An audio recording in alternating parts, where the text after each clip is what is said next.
Hey guys, what's up? Emilio HLZ here. Hope you're doing alright in this tough time. Yeah, but let's stay positive through music, guys. That's really important. We keep the focus on what we like to do. So, as promised, I kind of like promised here a tutorial with few productions tips. Hopefully, that will help you. I will go, of course, through the technical aspect of it, but also the creative aspect of it. So hopefully this can inspire you during the lockdown and even after the lockdown. Anyway, I have these 8 bars idea. I started yesterday, quite happy so far about how it's sounding and elements. And yeah, check it out.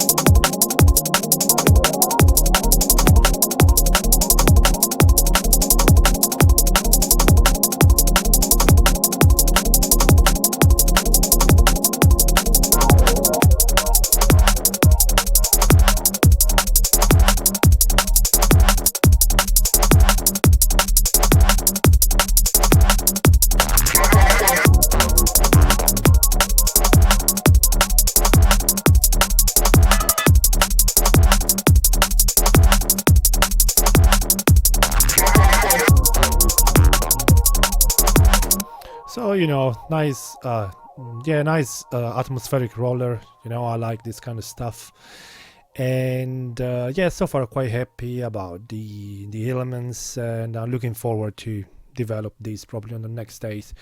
But yeah, I just wanted to show you literally the early stage of the process, what I do. So you can get an idea both on my workaround and yeah, as I said, even the technical things as well. So let's start with the drums. First thing, that's my drum bass.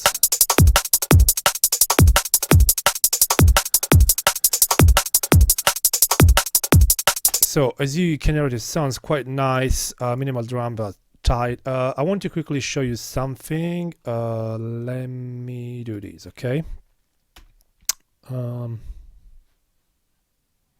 Actually, you can hear it. So one thing I learned is not so long ago through some tutorials about rock music, like mixing engineer rock music. They use the correct use of glue compressor or bass compressor. So this one is a VST or SSL. Great sounding plugins, but if you have something that emulates this one, that UAD does it, a lot of other software company do it as well. So a bass compressor, what is a bass compressor? They also call it glue compressor, because indeed you usually use this compressor on the master channel and it glue everything together. All right, so just to give you an idea, that's with the compressor, that's without. Now of course you have the impression that obviously without the compressor, because the compressor is putting down 4 dB, obviously without the compressor it sounds louder, but the thing is that particularly with this setting, so low attack, around 30 or 10, that's what normally works for drum and bass in my opinion. Release most of the time in auto, sometimes in 1, ratio 4, and then you put down the threshold and something like no more than 4 dB, I would say. Okay, the thing is that when you put this compressor, first of all, you get that's what I experienced. You get a way better headroom on the whole mix, so your master will sound much better. Everything is much more cohesive, and yeah, it just literally just makes your track sounding better. Another thing that this compressor does, obviously, let's say that you got some super squash drums completely clipping, okay? What you're doing here, effectively you compressing, but you put it back some transients as well, so the drums as well will sound yeah, more snappy through this thing. But the very important thing about this is to use this one at the beginning of the project. So when you have already some good sounding drums, put it on the master channel and set the threshold, attack and release and the right way, because if you put this one at the end of the mix, it simply doesn't work. It just like will sounds like crap. So you need to get used. It took me some time, I mean few days to get used to, but it's very important that you mix the track, you literally write the track with this compressor on the master channel, right? Anyway, let's go back to the drums. So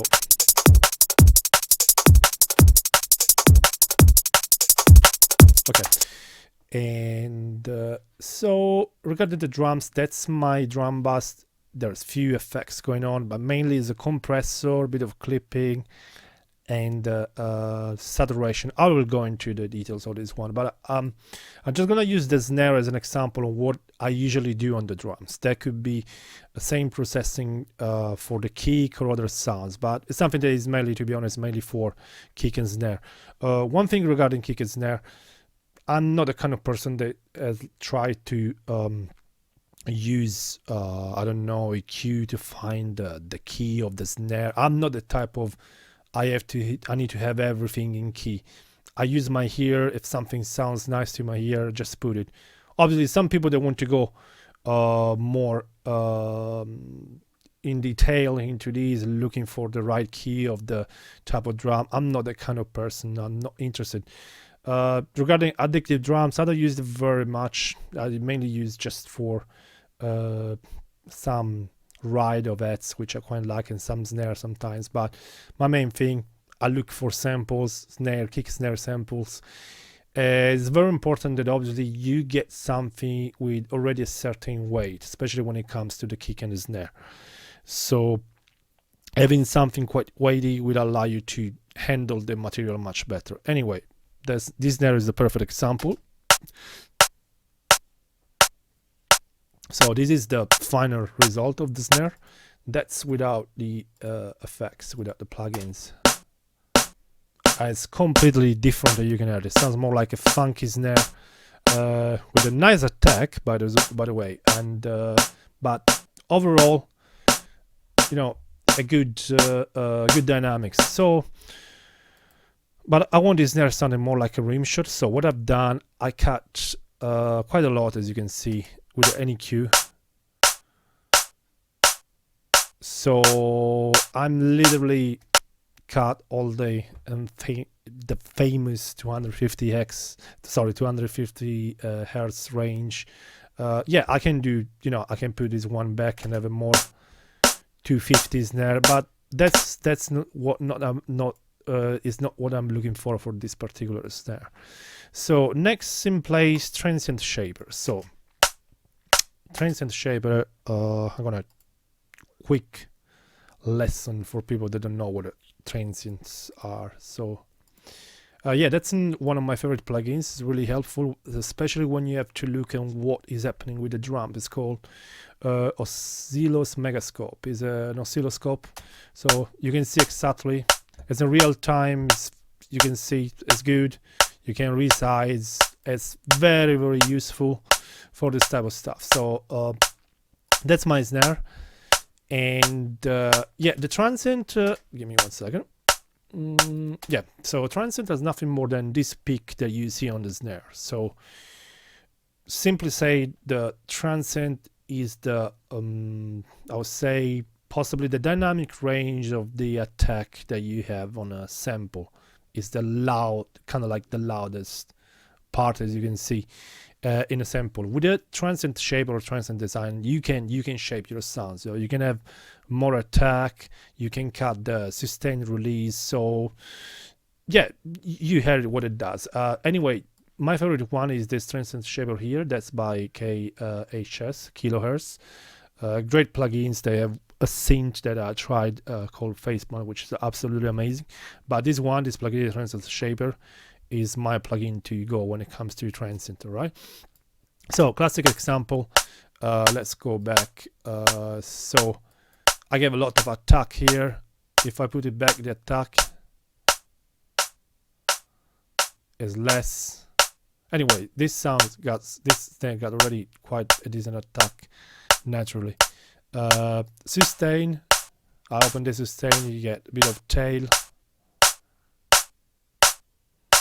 Yeah, even with a speed like this, it still sounds like a nice snare, you know. But you can get different ones just from a single sound through this transient shaper. But I want to have it quite tight like this.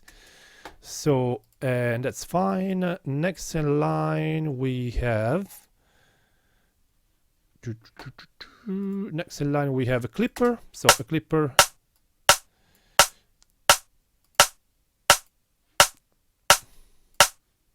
Yeah, here actually, yeah, that's the thing. Here you can see it's showing the transient because effectively this snare is going through the bus compressor. If I turn off the bus compressor, oops, why it's not doing that? Let me see. Ah, that's why.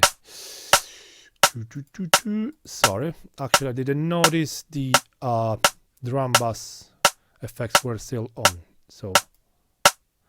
But yeah, so I turned it off, the drum bass effects, and that's basically the snare with a clipper. You can see that the snare is clipping. So the moment we put the bass compressor back, you can see little transient that will help you to have the drums cutting more through the mix. Anyway, let's go back here, and the last thing that I have is a gate, so to make the sound even tighter. So let's listen to the whole drum bass together, okay, all together. So these are the drums. Remember, I turned off all the effects on the drum bass, okay? So what I have here, it's an EQ, but it's not really EQing nothing. It's just to give you a little bit of input of gain to the compressor, which is the next plugin in line. So we turned on this one and we turned on the compressor, and that's a bit where the magic happens, if it makes sense. So the compressor that I'm using for these drums is Pugchild 670. Is an emulation of a Fairchild compressor. It's compressor famous for fattening up drums and so on. Anyway, even this thing is something that I got. This was a Waves version, and I got tons of Waves plugin, but there's so many, it's impossible to check all of them. So I tried this compressor because I watched a video about a sound engineer of rock music, and he literally tell you all the difference between the most famous compressor. Very useful video. I will put a link. Anyway, I just tried this one that I never tried before, and so far it's becoming one of my favorite compressor to use it for drums. As you can see, it's a bit non-conventional in the sense that you got the input and just the threshold. So for the attack and release, you don't have real control. You just have to rely on these other parameter called left time constant. I don't know what it is, but you just change it and you heard what it does. But what I mean is, like, of course you can use it different compressor. You can even use clippers, for example. Clippers is another method once you got nice transients on your drums to get everything sounds right. But as I say, so far this compressor, I even have a hardware compressor, but so far I found this one excellent for this type of task. Then after this I got a little clip. Simply it's slightly clipping to not have transient peak way too high. Thresh to use it more like an exciter. Thanks to Brown, my good friend Brown Face, for this one. He showed me just use thresh on the drums, which is something I was a bit stupid. I didn't think it about before. So big up Bram for showing me this one. But there's nothing excessive going on here. I'm using a multi-band and just a bit of a drive on the harmonics algorithm, and yeah, you just get the drums a little bit more exciting. And at the very end, there's a bit of boost, quite a bit of boost in the 40 Hz. I like very boomy fat kick, and yeah, that's a personal preferences. But yeah, that's pretty much when it comes to the drums. As I said, it's all about finding the right samples, and yeah, you have to shape that snare, that kick with transient, mainly with the EQ and transient. That's all it's about. Then it's up to you if you want to use, for example, clippers, a bit raw reverb. But at the end, what it matters is the weight of the drums. Other drum elements here, that's like a shuffle, little shuffle. That's a shaker, and I got the heads here. But I don't go too much into details on this one. As you can get it, most of these sounds, they have all the bottom completely cut, and then EQ in a way that you like it. So, whoops. And yeah, let's put a loop, because maybe I talk too much. So we move into the next stage, which is the music. So literally like musical stuff.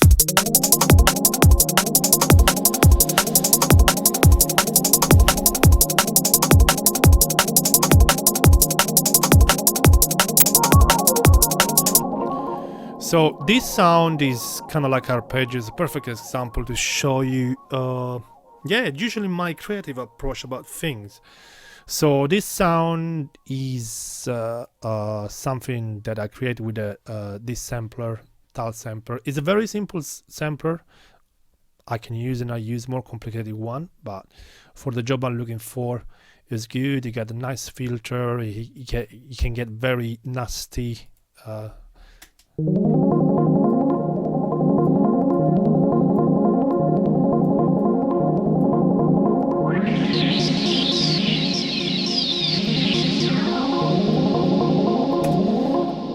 It's a little cool sounding sample, but yeah, sometimes you just look for simple stuff, and this does absolutely the job.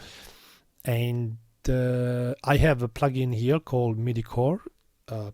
I will talk about this later, because that's one of the, I would say, the key ingredient of my production. And so going back to the creative approach, when I write music, of course I add layers and sound and so on, but as you can see, this one is how many channels? It's like probably slightly more than 12, 14 channels. No idea. It's a very actually even less than that, because these two are empty. So not much stuff going on, but already the right stuff. Usually I try to get the best out of what I already have. So for example, this sound here at the end of the bar is nothing more than a bounce of these arpeggio sounds. I think reversed and 12 semitones up. So my point is that even doing simple things like I have already that sounds, that arpeggio sounds, which I'm really happy about how it sounds. I'm like, let me try how this thing sounds if I reverse it, if if I change the semitones and so on. As you can hear it sounds already quite cool.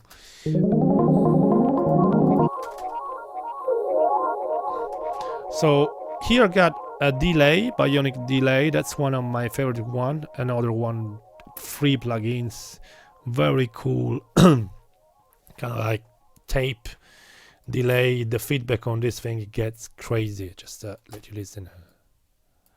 Whoops.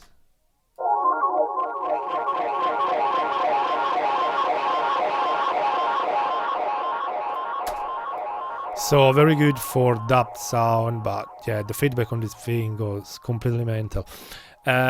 Here I got a filter that's native effects of Bitwig. Yeah, sorry, I forgot to mention the DAW that I use in Bitwig is kind of like an Ableton, but different. You got some stuff which is exactly like Ableton, but you can see the layout is more similar to classic DAW, like Cubase. Logic and so on. But what I really love about Bitwig is that it's really creative, in a sense that you got this thing here called modulators, where basically you have LFO, envelopes, other stuff, and you can link these LFO to any parameters, not just for the native scene, but even for other scenes, like could be massive, any scenes that you like it. So you can get really creative, because even on certain scenes, software scenes, there are certain parameters that you cannot automate through LFO and that kind of stuff, while with this you can. So what I'm doing here, as you can see, I automated a bit the cutoff here. I can go I can go faster.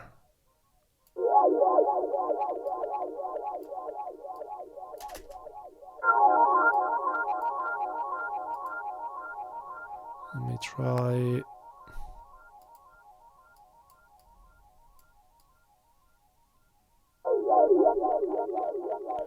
So you can get that randomness quite nicely, and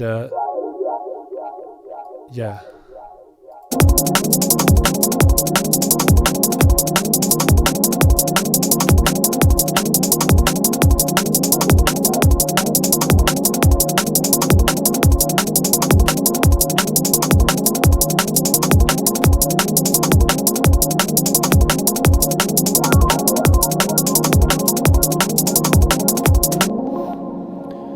So yeah, quite nice, these little sounds how it's working. But yeah, the main thing is literally I try to get the best out of what I already have, and the same principle is applied for the next stage, which is a bass. Okay, so here I have a very simple sub that's kind of like the main bass line.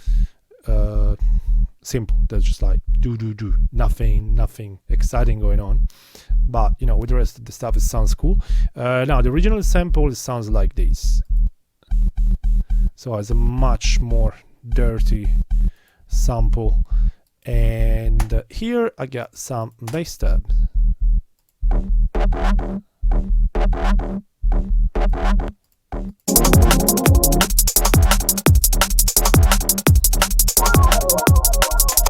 Now, as I say, same principle as the little pads that I have here.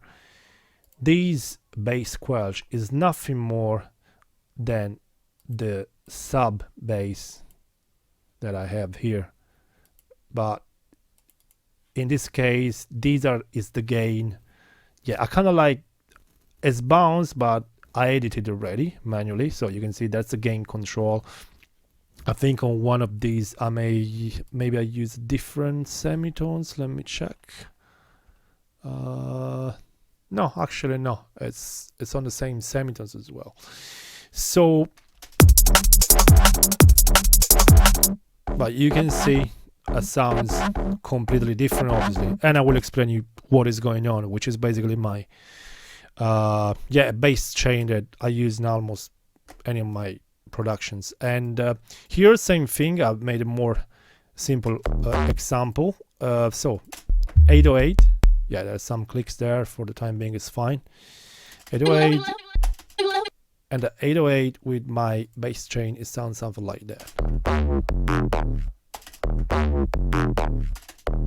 And that's how I edit it. So what is going on here? I use this channel to show you up what is the key, the secret, let's say. So it's quite simple. The three main elements to get something sounding like these are an EQ that works, an EQ that goes into distortion, okay? An EQ that goes into distortion. So obviously distortion will work in a way that the higher is the input, the more distortion you're gonna get it. So obviously using an EQ before the distortion is a quite common technique, but you get different tones, if it makes sense. So even this sound here, I think that if I turn off this band, no, it still sounds the same.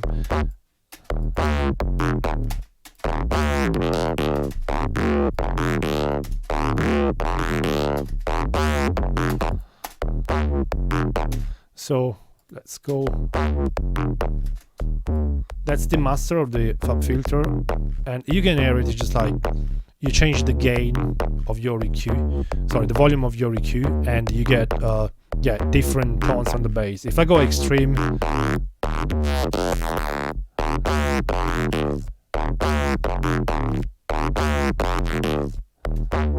okay, so that's not big science. So yeah, all these goes into trash, and on trash there's nothing more than yeah, like it's a single band distortion. This one is the distortion, basically. Yeah, quite strong one, but that's how I like it. But obviously, you know, you can do whatever you want here. So what the thing is that in between I got the filter freak too. So obviously it's the same. I mean, at the end is always something like that. You got the filter and you put into a distortion. But here having the fab filter give you, yeah, some extra edge to this. Filter freak is one of my favorite plugins. So, but the thing is that you can hear it here. There's already a certain movement in the bass tones, because usually on filter freak I have these settings envelope. Envelope is nothing more than envelope follower. Simply say this modulation is triggered by the volume of the sound. So and as you can see, it's moving rhythmically to yeah, with the sound. So the thing is becomes interesting when, for example, you change the release time, or you go super tight.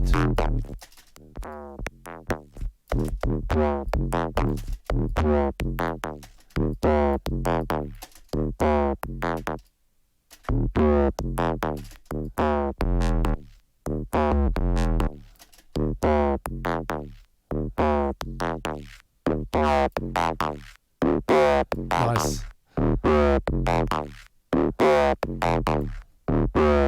So you get the idea. So I'm not even doing any automation on this thing, and I'm already getting a nice movement in the bass tones.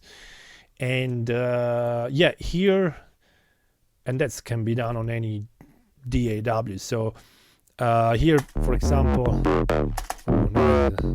that's nice. Here, for example, I guess that if I have this one, you know, going something like that, obviously, it's just a gain that is making the sounds, yeah, completely different when it goes through the FX chain.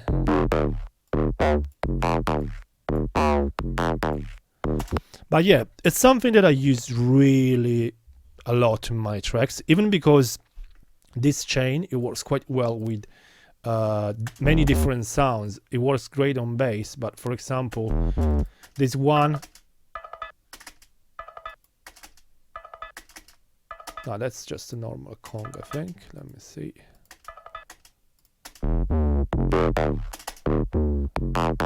Yeah, okay, sorry, that's the sound I was looking for. So this little bit here, okay, this is the original sound, which is a bit of a cheesy vocal. So let me put this one away. So that's this at the end is the vocal, which I reverse the vocal. Yeah, it's a little bit like I've done with the pad sounds before. I reverse the vocal and I put it 12 semitones down, and I get this weird effect that works quite nicely at the end of the bar. So let's just to give you better.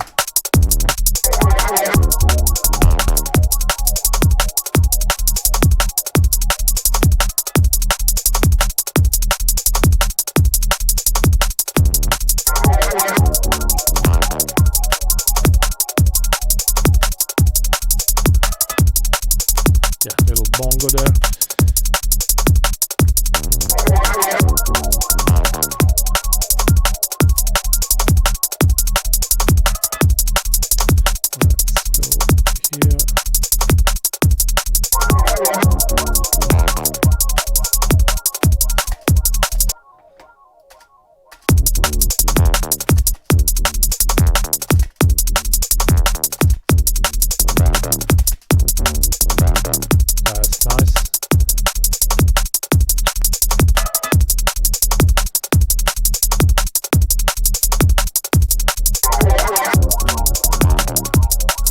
So, but yeah, you get the idea. Even starting from a simple sound like an 808 bass, you can get already something quite interesting.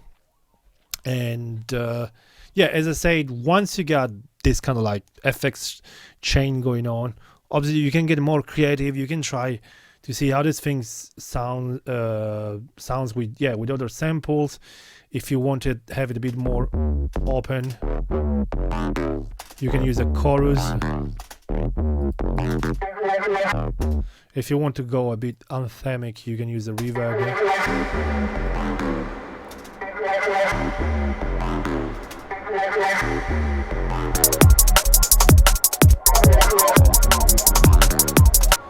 So hopefully you get an idea. It's quite interesting technique. And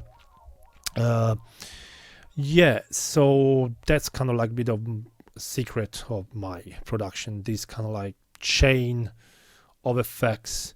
Obviously you can move them around, but you know, just to give you an idea how I make bass stubs, how I process my basses and so on.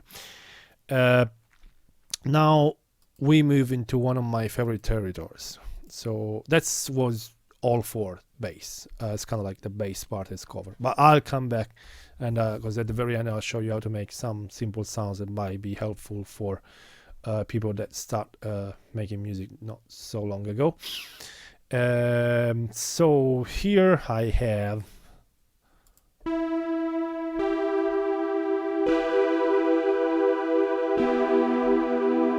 nice pads, but yeah, that's the plugin that I mentioned before. midichords is one of my favorite things. I'll show you why. Simply is a one finger chord, so you can write a chord here. You can add tons of octave if you want. And yeah, this one, it sounds like this.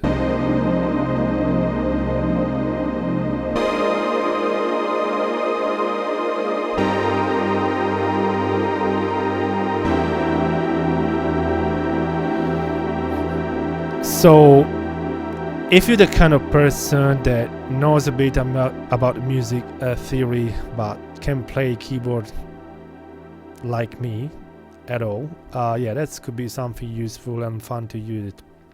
So there's two modes on this thing. One is the global, literally you have one chord that can be used on the whole keyboard, and then you got octave one, where for each key of an octave you can have a different chord. So for example, in C I have these, and C minor I get this one.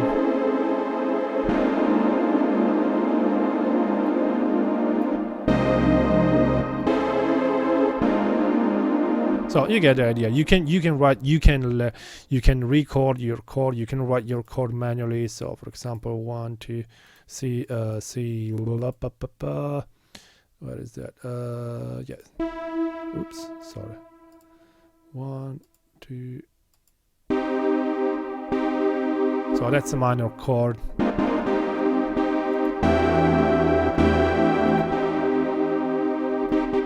All right. So yeah, quite useful to write pads. But the thing that I love about this, and we go with this big pad here, is the strum function, the strumming function. So what is the strumming? You just hear it straight away. Is this one here.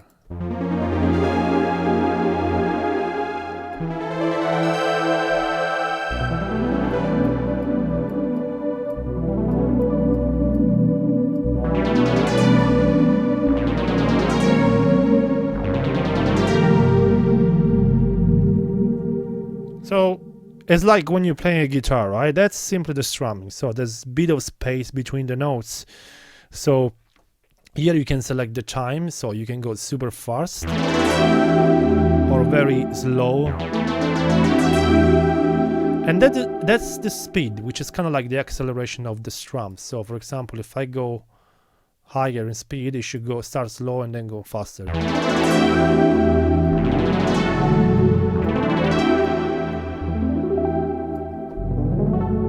Ah, nice.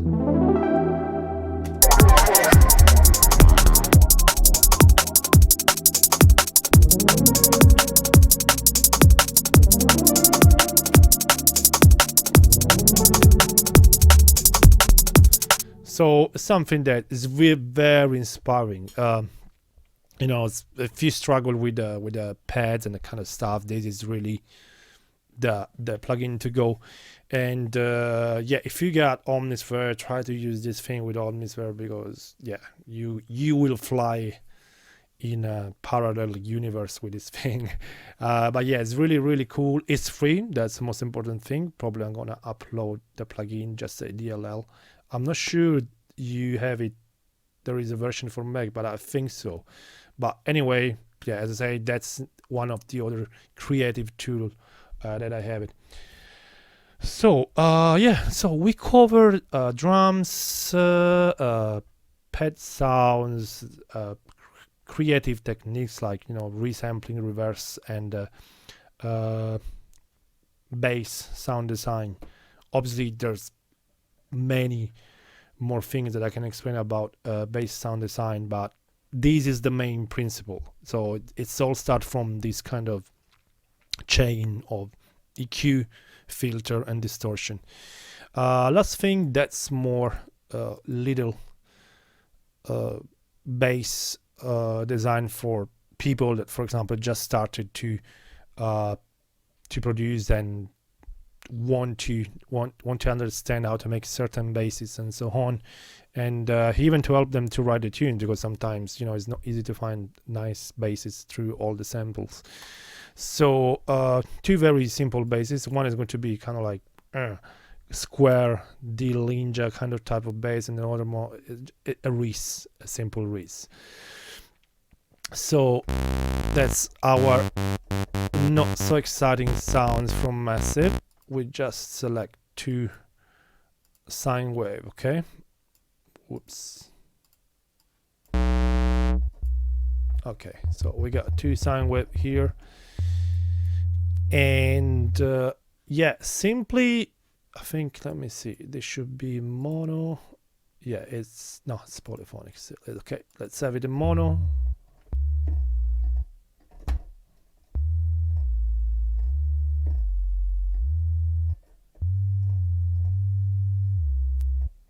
There's a bit of glide, sounds like.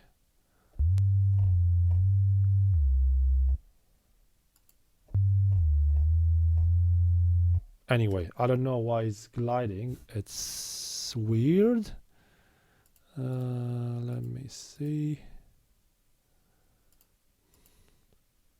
Yeah, I don't know. Okay, that's fine. So so first of all, yeah, we just make the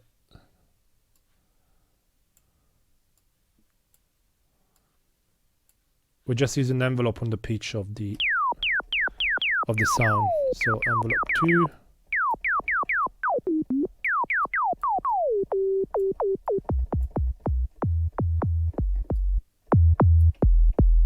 Just to have more impact on the bass, right? Nice. So very simple things. If you already change one of the oscillator here from 1 or 2 semitones,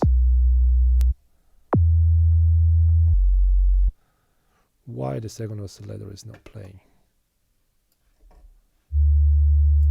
Okay, because I'm that's something weird going on.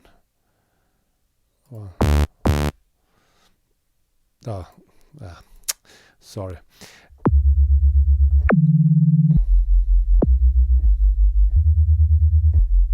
So you get already simply with a bit a 1 or 2 semitone difference between the two oscillators, the kind of like tremolo bass. Okay, you can add, for example, here I got a real tremolo, so you can use the real tremolo if you wanted, but I'm gonna keep this one for later on.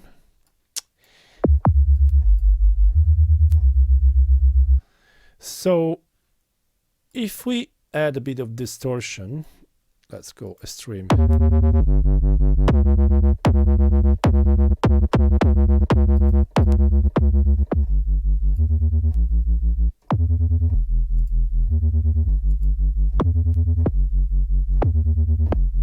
So you get already some nice bass tones, but it becomes really interesting when you add noise. So here I got noise and white, you had a bit of noise.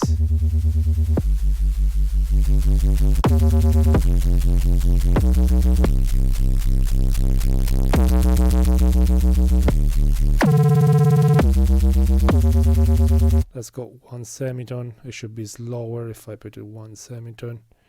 The tremolo.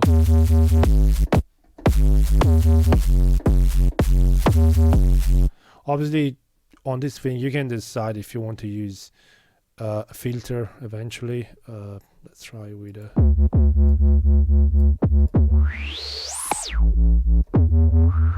the filter doesn't actually does.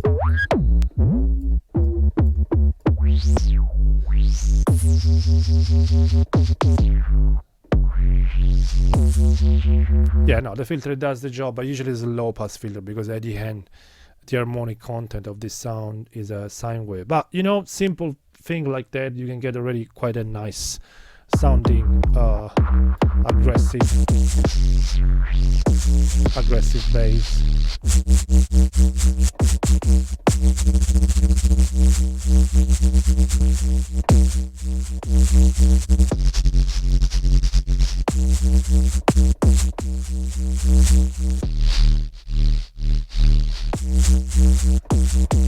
So yeah, that's, as I said, something that you can do with any synth, not with massive. Obviously the principle is the same. Sine wave or triangle wave, and a bit of distortion, add a bit of noise if you want more grit to it. Then try to either resample it and see what happens. But yeah, that's a very basic pad that I think can be helpful for a lot of people.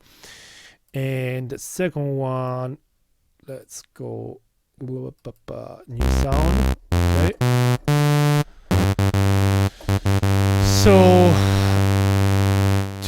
to get a this classic sound in a fast way, so you need 2 or 3 oscillators. You can use as many oscillators as you want, to be honest. Okay.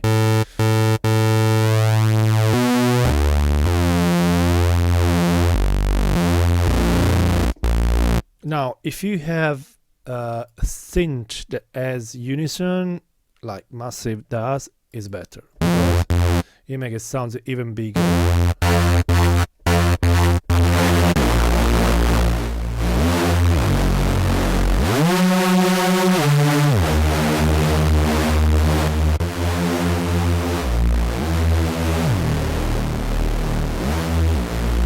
And obviously the fun stuff is when you start using the filter.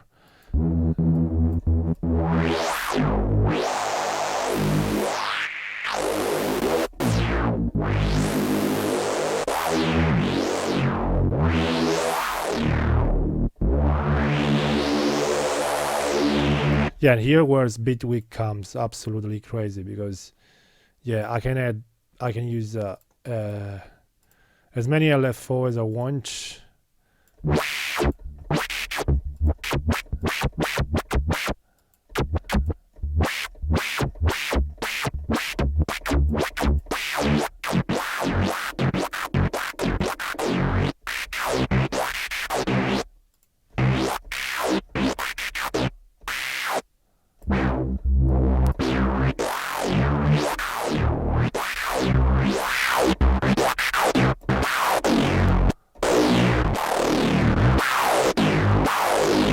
So you get already something kind of like interesting, but you know, at the end that's an LFO that you can find it in any synth. It just goes, it's called Bitwig because you can add as many as you want, or you can use some stuff like this called steps, where basically not restart, let's go fast. Let's go this way.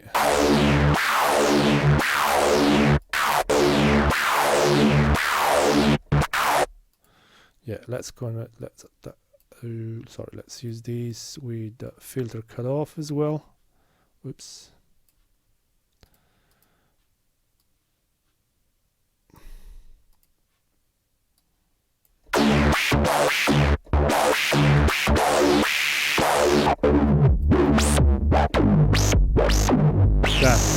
This is bad.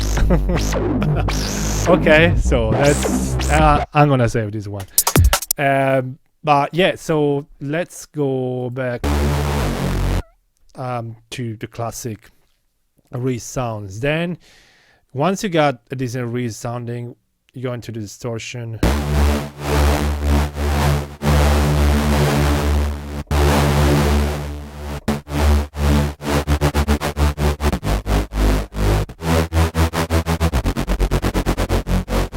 So that's the tremolo, which just sounds quite nice on the res.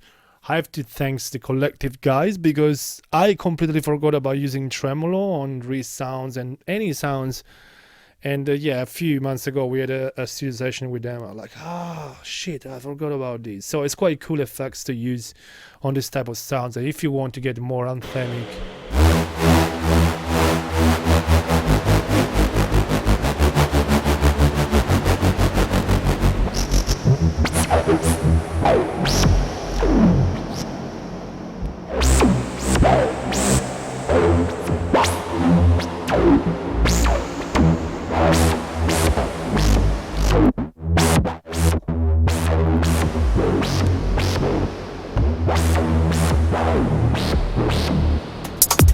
So, you know, out of kind of like of a simple patch using sawtooth and bit of unison filter, you can get either a classic res or something that sounds more like a squelchy, a Russian optical bass. So yeah, I think that's it. I really hope you enjoyed. And yeah, guys, just keep making music. That's what we have to do in this tough times. And yeah, hope I inspired some of you. And if you have any questions, feel free to ask me on Facebook, YouTube, my email, wherever you want. I'm gonna, anyway, as I said, I'm going to add the MIDI chords plugins and this link to these rock engineers that could really help you. All right, so stay safe and take care, guys. Bless.